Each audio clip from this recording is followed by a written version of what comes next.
Interview থেকে বঞ্চিত upper primary চাকরি প্রার্থী মঞ্চের অবস্থান বিক্ষোভের আজকে 904তম দিন। প্রতিদিনের ন্যায় আজকেও আমরা দুটো লাইভে উপস্থিত হয়েছি মঞ্চে আমাদের দাবি দাওয়া তুলে ধরার জন্য। আমাদের একটাই দাবি, যতদিন না পর্যন্ত ইন্টারভিউ থেকে বঞ্চিত সমস্ত upper primary TET pass train চাকরি প্রার্থীদের চাকরি সুনিশ্চিত হচ্ছে, ততদিন আমাদের মঞ্চের এই অবস্থান বিক্ষোভ চলছে এবং চলবে।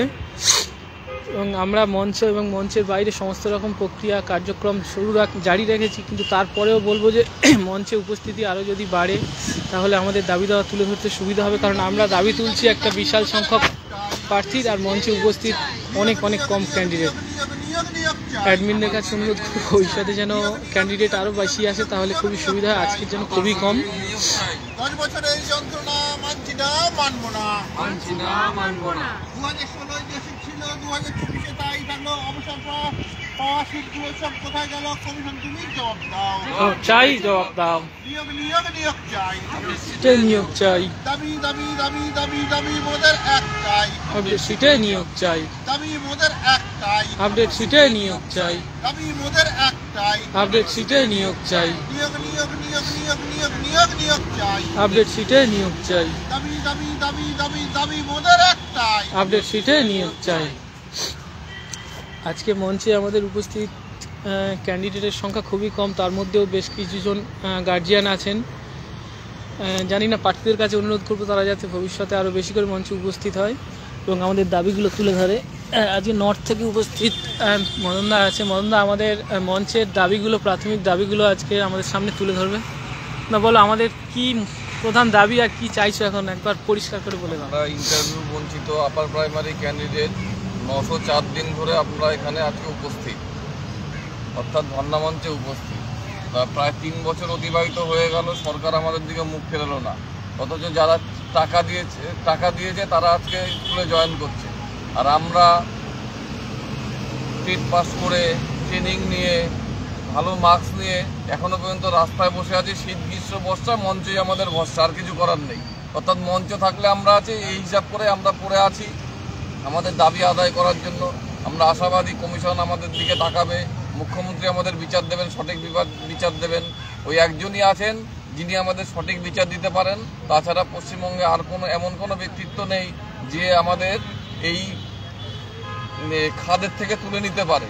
অর্থাৎ আমরা তো শেষ পেরেকের পিছনে এসে দাঁড়িয়েছি, ওই পেরেকটা খুলে দিলে সবাই উড়মুড়িয়ে সব জলে ঝাঁপ দেবো, আমাদের জীবনটা শেষ হয়ে যাবে, এমন জায়গায় আমরা দাঁড়িয়ে আছি।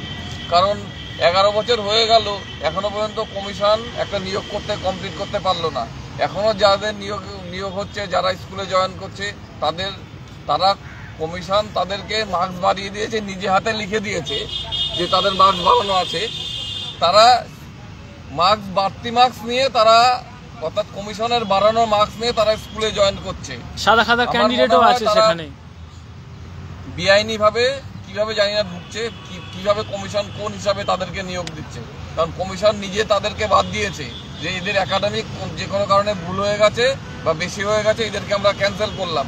পরে আবার তাদেরকে যুক্ত করে তাদেরকে নিয়োগ করলো। অথচ আমরা যোগ্য, আমরা দিন রাত কষ্ট করে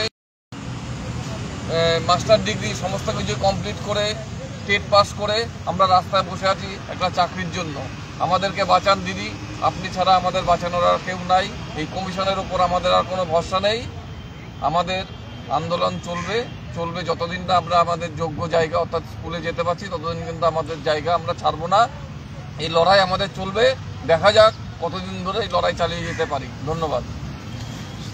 দিদির কাছে আমাদের একটাই দাবি, যতদিন না পর্যন্ত সমস্ত টেট পাস ট্রেন ক্যান্ডিডেটদের চাকরি সুনিশ্চিত হচ্ছে ততদিন আমাদের এই আন্দোলন চলবে। আশা করি খুব বেশি দিন আর আমাদের এই আন্দোলন জারি করতে হবে না, দ্রুতই আমাদের লক্ষ্য পূরণ হবে। নিয়োগ চাই। আপডেট সিটে নিয়োগ চাই। আপডেট সিটে নিয়োগ চাই। আপডেট সিটে নিয়োগ চাই। আপডেট সিটে নিয়োগ চাই। আপডেট সিটে নিয়োগ চাই।